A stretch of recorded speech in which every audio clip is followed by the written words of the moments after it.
జై శ్రీరామ్. శ్రీమాత్రే నమః. శ్రీ గురుభ్యో నమః.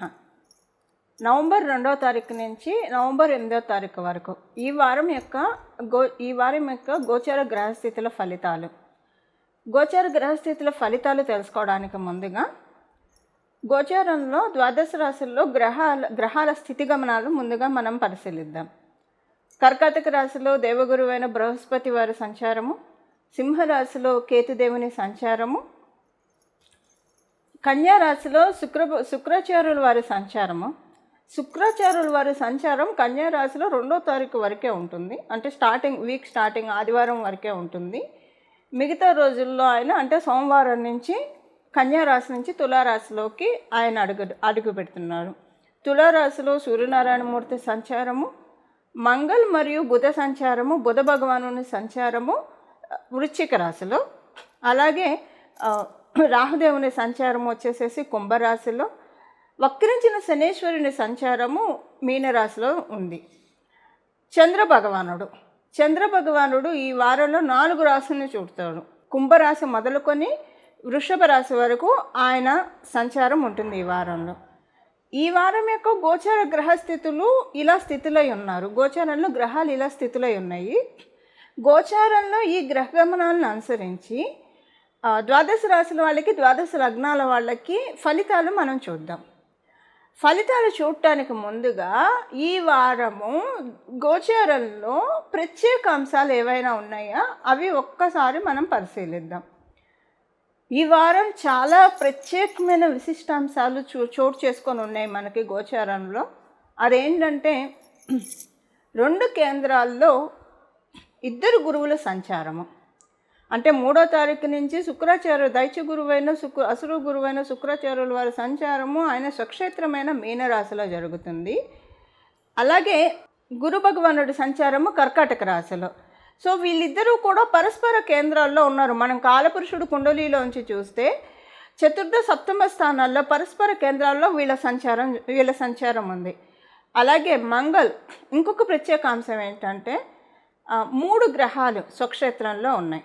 అది దైత్య గురువైన శుక్రాచార్యుల వారు తులారాశిలో, మంగళ్ వృశ్చిక రాశిలో ఆయన స్వక్షేత్రం, అలాగే రాహు భగవానుడు ఆయనకంటూ ఒక రాశి ఉండదు, షేర్ చేసుకుంటాడు. ఆయన షేర్ చేసుకునే రాశి అయిన కుంభరాశిలో ఆయన స్థితిలో ఉన్నారు. 3 గ్రహాలు స్వక్షేత్రంలో ఉన్నాయి. 2 గ్రహాలు పరస్పర కేంద్రాల్లో ఉన్నాయి. అలాగే 1 గ్రహం ఉచ్చ స్థితిలో ఉంది. అంటే దేవగురువైన బృహస్పతి ఉచ్చ స్థితిలో ఉంది.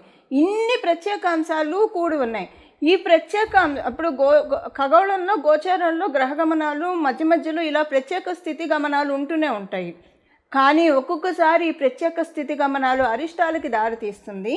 ఒక్కొక్కసారి ఈ స్థితి గమనాలు శుభత్వానికి దారితీస్తుంది.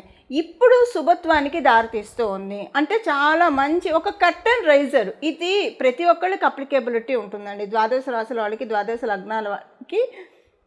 ద్వాదశ లగ్నాల వాళ్ళకి యూనిక్గా అప్లికేబిలిటీ ఉంటుంది ఈ శుభాంశ అనేది. ఇప్పుడు మీకు ఒక మాటలో చెప్పాలంటే ఈ కోవిడ్ ఇవి వచ్చినప్పుడు ఎలాగైతే చాలామంది ఎఫెక్ట్ అయ్యారో, అది సపోజ్ గోచారం అనుకుందాం, ఎంతమంది ఎఫెక్ట్ అయ్యారు. సో అలాగా మంచి వచ్చినప్పుడు కూడా అందరికీ ఎఫెక్ట్ ఉంటుంది కదా. ఈ మంచి ఇప్పుడు గోచారంలో ఉన్న మంచి అందరికీ ఏదో ఒక రకంగా ఎఫెక్ట్ చూపిస్తుంది.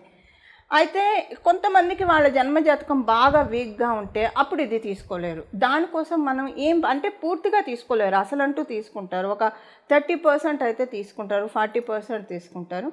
కానీ 70% తీసుకోవడానికి ఏం పరిహారం చేయాలో మనం చూద్దాము. దానితో పాటు అసలు జన్మజాతకం బాగున్న వాళ్ళు కూడా ఇవి మంచి ఫలితాలు తీసుకోవాలంటే ఏ పరిహారం చేసుకోవాలో కూడా మనం పరిశీలిద్దాము. వృషభ రాశి వృషభ లగ్నంలో పుట్టిన వాళ్ళకి మీకు 3వ స్థానంలో గురు భగవానుడు ఉన్నాడు. అలాగే మీ రాష్ట్రాధిపతి 6వ స్థానంలో ఉన్నాడు. మీకేంటంటే ఇప్పుడు ఈ గోచారంలో ఈ వారం నుంచి మొదలుకొని 1 year వరకు కూడా ఈ శుభ ఫలితాలు ఉంటాయి. 1 year వరకు అంటే చూస్తారు మీరు శుభ ఫలితాలు, ఏదో ఒక విషయంలో చూస్తారు. అది నాంది ఈ వారం అవుతుంది. దేనికి నాంది అవుతుంది? మీ రాశి ప్రకారం ఏ విషయానికి ఇది నాంది అవుతుందో ఇప్పుడు మనం చూద్దాం. ఒక్కొక్క రాశి వాళ్ళకి ఒక్కొక్క విషయంలో నాంది అవుతుంది. మీకు నాంది ఏంటంటే ఎక్కడైతే మీరు లాక్ అవుతూ ఉన్నారో అది మీ ప్రోగ్రెస్కి కావచ్చు, దేనికైనా సరే. అది అంటే ఇప్పుడు ఒక్కొక్కసారి మనల్ని మనం జయించుకోవడం కూడా కష్టంగా ఉంటుంది. అలా ఏదైనా ఉన్నా, లేదా బయట అరిషడ్ వర్గాల వల్ల ఏదైనా విషయాల్లో మీరు వెనక్కి వెళ్ళిపోతూ ఉన్నా, అంటే ఒక చిన్న ఈగో క్లాషెస్కి వెళ్ళి కొన్ని వదులుకోవడం కావచ్చు, లేదా బాధ దుఃఖంలోకి వెళ్ళి కొన్ని తెలుసుకోలేకపోవడం కావచ్చు, ఇలాంటివి ఏవైనా మిస్ అవుతూ ఉంటాం. అంటే ఆపర్చునిటీస్ ఏవైతే సింపుల్గా చెప్పాలంటే వెంట్రుక వాసులో తప్పిపోతున్నాయో, అది స్వయం కృతాపరాధం వల్ల కావచ్చు, లేదా బయట ఉన్న ఎవరి వల్లనన్నా కావచ్చు. వీటిల్లో దేని వల్లనైనా మీరు ఒక మంచి దిశాగమనాన్ని మిస్ అయిపోతూ ఉన్నారు అంటే కనుక ఇప్పుడు మీకు అది నాంది పడుతుంది. ఎందుకంటే అతిచారంలో గురుడు తృతీయ స్థానంలో ఉంటూ మీ జీవితానికి రథసారథ్యం వహిస్తూ ఒక మంచి పాత్రలోకి మిమ్మల్ని తీసుకెళ్తున్నాడు. ఎంత మంచి పాత్రలోకి తీసుకెళ్తున్నాడంటే, ఇది మీ కుటుంబంలో ఇప్పుడు మనం తెలుసుకునే ఇది ఈ వారం నుంచి స్టార్ట్ అవుతుంది. నాంది ఈ వారం నుంచి పడుతుంది. అంటే ఇది మీకు తెలియకుండానే జరుగుతుంది. ఈ 1 year లోపల ఈ ఫలితం చూస్తారు. మీరు చేంజెస్ మీరు డే బై డే చూస్తారు డెఫినెట్గా. మీ కుటుంబ సభ్యులు కూడా మిమ్మల్ని గుర్తించే విధంగా మీ గ్రోత్ డెఫినెట్గా ఉంటుంది. మీ డయాస్ పెరుగుతుంది. ఒక్కొక్కసారి కుటుంబ సభ్యులు అంటే ఇంటి గెలిచి రచ్చ గెలవాలని అంటారు. బయట బ్రహ్మరథం పట్టినా ఇంట్లో వాళ్ళు పట్టించుకోకుండా ఉండేవాళ్ళు కూడా ఉంటారు. సో ఫస్ట్ మన గ్రోత్ని వెన్నుదట్టి ప్రోత్సహించే వాళ్ళు లేకపోయినా పర్వాలేదు, కానీ ఎంత మనం ప్రోగ్రెస్ సాధించినా ఇంతే కదా ఏముంది అంటే అక్కడ వాళ్ళు ఏం సాధించకపోయినా కూడా ఏదో చిన్నగా చూసేస్తారు. కావాలని చిన్నగా చూసేసి మనకున్న ఆనందాన్ని తినేయడానికి ప్రయత్నిస్తూ ఉంటారు. అలాంటి వాళ్ళు కూడా అంటే ఒక సింపుల్గా చెప్పాలంటే విమర్శకుల ప్రశంసలు అందుకుంటారు. ఒకవేళ మీ కుటుంబాలు ఎవరైనా ఉంటే, ఒకవేళ మీ కుటుంబ సభ్యులు మిమ్మల్ని వెన్నుదట్టి ప్రోత్సహించే వాళ్ళు అయితే ఇంకా మీ అందరూ కలిసి రిజాయిస్ చేసుకుంటారు. అందరికీ అలా ఉండాలని ఉండదు కదా. అలా లేకపోతే అందులో వృషభ రాశిలో పుట్టిన వాళ్ళకి కుటుంబ సభ్యులు అంటే ఎక్స్ట్రీమ్ ఉంటారు, ఉంటే బాగా అటాచ్డ్గా ఉంటారు, లేదంటే అసలు నీ లెక్క ఏంటి అన్నట్టు ఉంటారు. రెండూ ఉంటాయి. సో ఇప్పుడు ఏంటంటే మీ లెక్క ఉంది, డెఫినెట్గా మీకు వాల్యూ ఇస్తారు. ఆల్రెడీ మంచి వాల్యూనే ఉంటుంది, ఎందుకంటే శుక్రాచార్యుల వారు కాబట్టి మీ రాష్ట్రాధిపతి. మీ వాల్యూని మీరు రిటైన్ చేసుకోవడం వేరు, మీ వాల్యూని అవతల వాళ్ళు రిటైన్ చేయడం వేరు. ఒక బర్డెన్ మీకు తగ్గుతుంది మీ కుటుంబ సభ్యుల వల్ల. దానికి ఈ వారం నుంచి నాంది పడుతుంది. చాలామంది బిహేవియర్లో చేంజెస్ చూస్తారు. మీరు టువర్డ్స్ యూ చేంజెస్ మీరు చూస్తారు. ఇలా మీకు చాలా అంటే చాలా సంతోషము, సంతృప్తి అనిపిస్తుంది. ఒక చక్కటి మనశ్శాంతిని కూడా మీరు కలిగి ఉంటారు ఈ వారం నుంచి. ఇది ఈ వారం యొక్క ఈ వారం నుంచి ఉన్న గోచార గ్రహస్థితుల ఫలితాలు వృషభ రాశి, వృషభ లగ్నంలో పుట్టిన వాళ్ళకి. ఇప్పుడు మనము ఎవరి రాశి వాళ్ళకి మీ రాశి యొక్క ఫలితాలు చూసాము. దీనికి చేసుకోవాల్సిన పరిహారం ఏంటో మనం ఒక్కసారి పరిశీలిద్దాము. ఏ పరిహారం చేసుకోవాలో ఇప్పుడు మనం ఒక్కసారి నోటీస్ చేద్దాం. ఈ వారము చాలా శుభాంశాలతో కూడి ఉందని నేను మొదటే చెప్పాను. ఈ శుభాంశాలు మీ రాశికి ఎలాంటి ఫలితాలు ఇస్తుందో కూడా మనం చెప్పుకున్నాము. అయితే నేను స్టార్టింగ్లో యూనిక్గా ఏ శుభాంశం ఉంటుందో అందరికీ అది కూడా ఒకసారి ఇప్పుడు చెప్తాను. ద్వాదశ రాశుల వాళ్ళకి, ద్వాదశ లగ్నాల వాళ్ళకి మనశ్శాంతి, ఉన్నంతలో మనశ్శాంతి. అంటే మనకి ఎంత ఇప్పుడు వేయనట్టు ఉన్నా కూడా టెన్షన్ పడేవాళ్ళు ఉంటారు. అంటే నా ఉద్దేశము, ఎవరి లెవెల్లో వాళ్ళకి టెన్షన్స్ ఉంటాయి. ఒక పెద్ద బెంజ్ కార్లో తిరుగుతున్నారా, లేదా ఒక ప్యాలెస్లో ఉంటున్నారు, వాళ్ళకి టెన్షన్ లేదనుకోవడం కల్లా. ఎవరికైనా సరే, ఎవరైతే స్ట్రాంగ్ మైండెడ్ ఉంటారో వాళ్ళకి మనశ్శాంతి ఉంటుంది.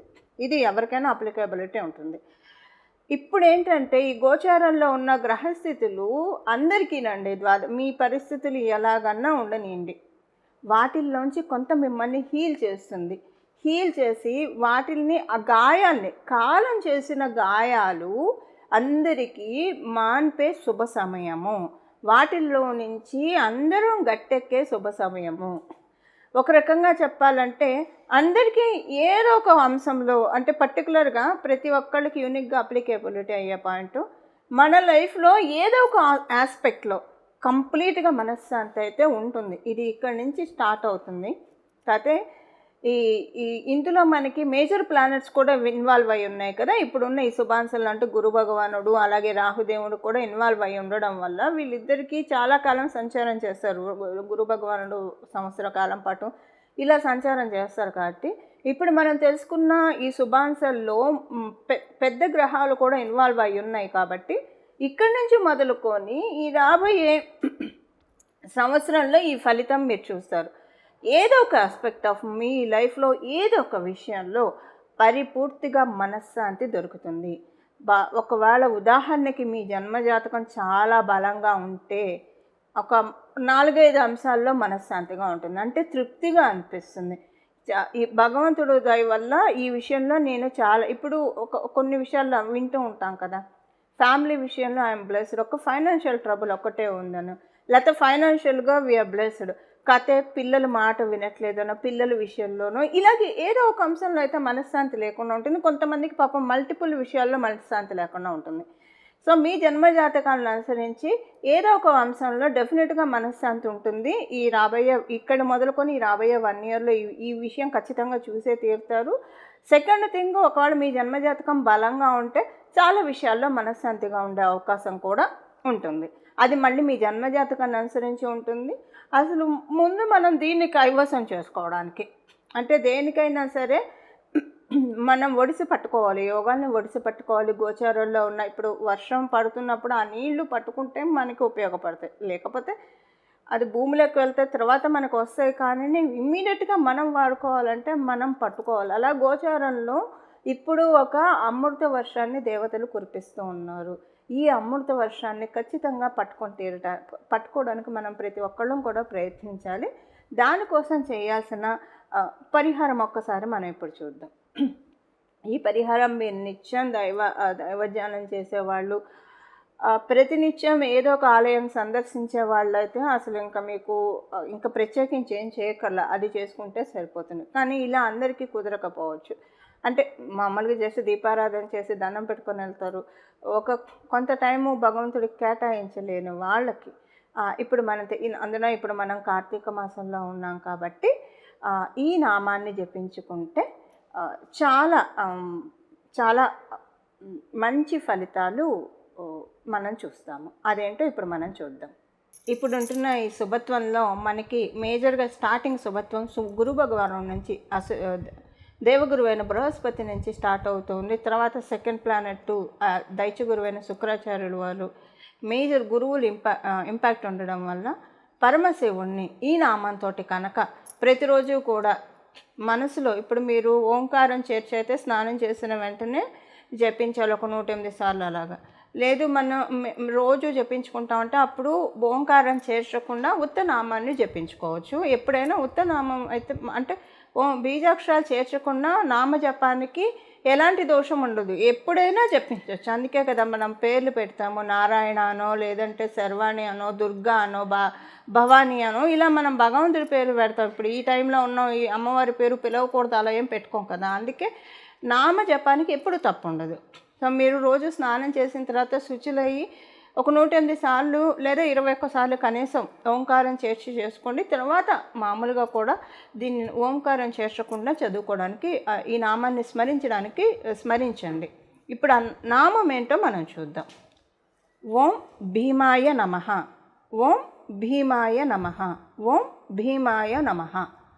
మీరు మామూలుగా జపించుకోవాలంటే అప్పుడు భీమాయ నమః, భీమాయ నమః, భీమాయ నమః. ఇది చాలా అద్భుతమైన మంత్రరాజము, నామరాజము. మీరు ఇది అసలు జపిస్తూ ఉండండి. డెఫినెట్గా ఒక 3 రోజులు కంటిన్యూగా మీరు చేస్తూ ఉండడం వల్ల చాలా అంటే చాలా పవర్ఫుల్ నామం ఇది. మరియు మంత్రం కూడా మీకు గురుబలం పెరుగుతుంది. గురుబలం పెరగడం వల్ల ఏమవుతుందంటే ముందు మనకి అంటే మనము ఒక్కొక్కసారి మనం తెలియక చేసే పనుల వల్ల కూడా దోషాలు ఆపాదించబడతాయి. అవేంటో ముందు గురు భగవానుడు స్టాప్ చేసేస్తాడు. ఈ పని చేస్తే ఈ సమస్య వస్తుంది, లేదా ఈ నిర్ణయం తీసుకుంటే ఈ సమస్య వస్తుంది. ముందు అక్కడ మనము సమస్యల వైపు అడుగు పెట్టకుండా కట్ చేసేస్తాడు. తర్వాత మనకి జ్ఞానాన్ని ప్రసాదిస్తాడు. తద్వారా మనశ్శాంతిని మనం పొందగలుగుతాం. ఎప్పుడైనా మనకి జ్ఞానమే అసలైన ఆహారము. జ్ఞానంతో ఎప్పుడైతే మనం జ్ఞానం ఎప్పుడైతే కలిగి ఉంటామో, జ్ఞానులకి కలిగిన మనశ్శాంతి ఇంకెవరికి ఈ ప్రపంచంలో ఉండదండి. జ్ఞానులకి ఉన్న మనశ్శాంతి. ఎందుకంటే ప్రతిదీ కూడా టెంపరరీ అని జ్ఞానం వల్ల తెలుస్తుంది మనకి. అది ఏదైనా కావచ్చు. సో మనకి మంచి విజ్డమ్ని, ఒక కర్టన్ రైజర్, ఆల్రెడీ మీకు విజ్డమ్ చాలా ఉంటే ఇది ఇంకా పెరుగుతుంది. ఎందుకంటే ఈ బ్రహ్మాండంలో తెలుసుకోవాల్సింది చాలా ఉంది. మనకు తెలిసింది కొంత మాత్రమే, రవ్వంత మాత్రమే మనం భావిస్తూ ఉండాలి. విద్యార్థులుగా మనల్ని మనం పరిగణించుకుంటూ ఉంటే ప్రకృతి మాత మనకి అనేక అంశాన్ని చెప్తూ ఉంటుంది. సో అందులో భాగంగా మీకు ఆల్రెడీ చాలా నాలెడ్జ్ ఉన్న వాళ్ళు అయినా సరే ఈ నామాన్ని జపించుకోవడం వల్ల మీకు ఇంకా ప్లస్ అవుతుంది. ఇది అసలు ఇంత ఆధ్యాత్మికంగా ఉన్నత శిఖరాలు ఎదగడానికి కూడా ఈ నామం సహకరిస్తుంది. అలాగే మనకి లౌకికంగా అన్ని శుభత్వాలను ఇవ్వడానికి కూడా ఈ నామం మనకి ఉపకరిస్తుంది. ఇలా మనమందరం కూడా పరమశివుడిని ఈ నామంతో అర్చించి పరమశివుడి యొక్క అత్యంత కృపా కటాక్షాలు మనమందరం కూడా, పరిపూర్ణ కృపా కటాక్షాలు మనమందరం కలిగి ఉండాలని చెప్పి అందరూ కూడా సర్వజనులు కూడా చక్కగా సుఖ సంతోషాలతోటి వర్ధిల్లాలని చెప్పి మనస్ఫూర్తిగా భగవంతుడి తరఫున నేను కూడా ప్రార్థిస్తూ, మరియు మీ అందరి తరఫున భగవంతుడికి నేను కూడా ప్రార్థిస్తూ మంగళం. నమో భగవతే వాసుదేవాయ.